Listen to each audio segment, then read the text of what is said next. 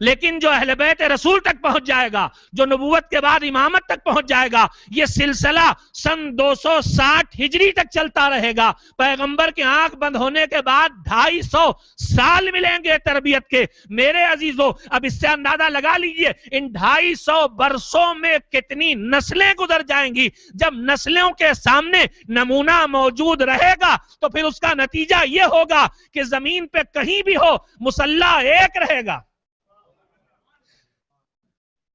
250 سال حکومت نمونے کے، اسوے کے ہمارے پاس موجود ہیں۔ پیغمبر کا دور 10 برس کا ایک غربت کا دور ہے، مگر زمانہ ہمیشہ ایسا نہیں رہے گا۔ جہالت کا دور ہے، زمانہ ہمیشہ ایسا نہیں رہے گا۔ زمانہ بدلے گا، غربت ختم ہوگی، دولت آئے گی، جہالت ہٹے گی، علم آئے گا، خلوص ہٹے گا، مکاریاں آئیں گی، سادگی ہٹے گی، دکھاوے آئیں گے۔